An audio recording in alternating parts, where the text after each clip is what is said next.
So I wanted to make this video for two different groups of people. Number one, you're getting your first Kindle and you're trying to decide if you want the paperwhite or the colorsoft. And number two, if you already have a paperwhite and you're like, do I really need to upgrade? Because that was me for months. I genuinely tried to hold off on getting a colorsoft. I wasn't sure if it was worth the money. I didn't think I needed color, and I didn't want to feel like I was replacing a device that already worked perfectly. So if that's you, trust me, I get it. I used a Kindle paperwhite for the first half of the year and then used a Kindle colorsoft for the second half of the year. And now that I've experienced both, I feel like I can give a really honest, no nonsense, real reader comparison. I'm gonna break down the paperwhite and the colorsoft, including the difference between the regular and the signature editions. So no matter what group you're in, by the end of this video, hopefully you should know which Kindle is right for you. Oh, and if you're new here, my name's Lottie. I make bookish videos here on YouTube, everything from reading vlogs to Kindle tips. So if that sounds like your thing, I'd love to have you stick around and click subscribe down below. Okay, super quick run through of the 4 different devices we're going to be talking about today because Amazon loves to make this a little bit complicated. First up, let's talk about the Kindle Paperwhite. This is the classic one that it feels like almost everyone has. It's been around a while and it's a classic for a reason. The standard edition comes with 16 gigabytes of storage, while the signature edition doubles it and gives you 32 gigabytes of storage. The other bonus features you're getting with the signature edition include wireless charging and a light sensor that allows the brightness on your Kindle screen to auto adjust to the room around you. So you can essentially enable auto brightness. And that's it. Now let's talk about the Kindle colorsoft because this is literally the same thing as the paperwhite. It just has colored ink. So the standard edition of the Kindle colorsoft is just like the standard edition of the Kindle paperwhite, except you've got colored e-ink. So you've got 16 gigs of storage, no auto brightness, no wireless charging. What you get when you bump up to the Kindle colorsoft signature edition is that 32 gigs of storage, you get the wireless charging, and you get the auto brightness feature. So those are the 4 editions of these 2 devices. The upgrades are the same across both as you bump up to the signature edition,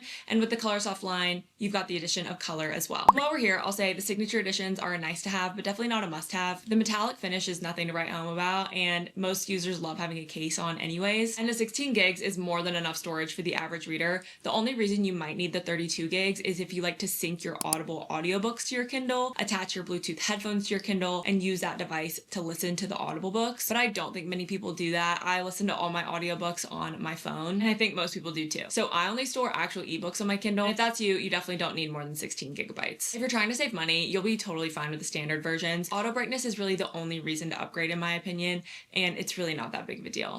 Reading on these 2 honestly feels really similar. Like if you're imagining some dramatic difference, it's really not that deep. I'd say with the Kindle Paperwhite, the text does look a little bit sharper and clearer and cleaner. The technology for the black and white e-ink is more advanced than the technology for the colored ink, so they're able to get this really, really crisp. It's a classic for a reason, and it's a great device. Now let's talk about the reading experience with the Kindle colorsoft. One thing that's fun about the Kindle colorsoft is, of course, seeing your lock screen and seeing your book cover in color. Of course, it's not as bright as the real thing, but when you're used to seeing it in black and white, it is exciting to just see that color. I feel like you can really tell on camera though how much the contrast is different. This one looks a lot sharper even just in the lock screen to me. It also certainly is fun to see your entire library in color on your Kindle, and also to shop around for books and see the covers in color. The only time I find the color to be particularly helpful when it comes to actually reading and not just for aesthetics is if there's like a colored illustrated chapter header, if there are colored map illustrations, or just any illustrations really. Any little design elements that have color, you can see them on here, which is pretty cool. I will say I feel like the color layer softens the contrast a little bit. I almost would describe it as adding like 5% of like a beauty filter. It does look a little bit softer,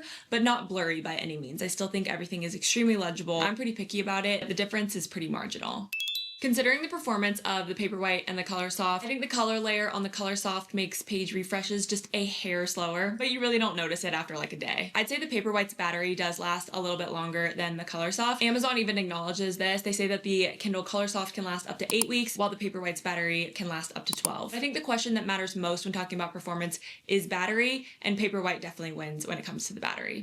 Keeping straight which devices have which features can be a little confusing. All 4 of the models mentioned today are waterproof, so you can read in the bath or take them to the pool and not be too worried about ruining your device. I'd say the paperwhite has the best text clarity, the longer battery life, and the paperwhite is ultimately more affordable. So why is the Kindle colorsoft still so tempting?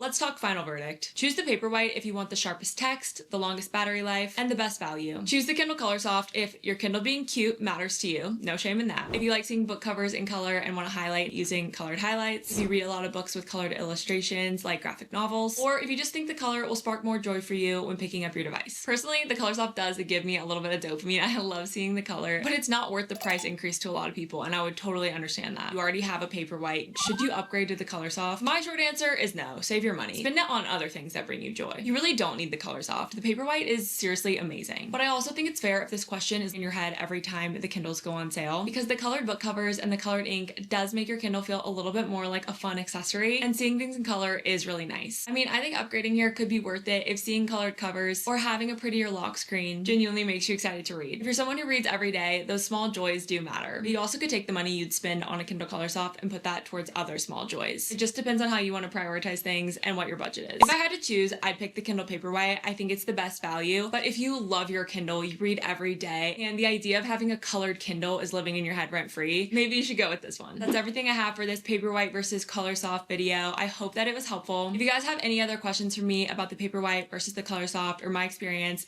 definitely leave them in the comments down below and I'll try to get back to you. I'm trying to get this video up in time for Black Friday for you guys, so if you made it all the way to the end of the video, go ahead and comment down below with the black heart emoji so I can know who made it to the end. If you found this video helpful, I'd love it if you could give it a thumbs up down below. It helps boost my video to other people who may be looking for information like this. Thank you guys so much for watching this video, and I'll see you super soon in another one. Bye!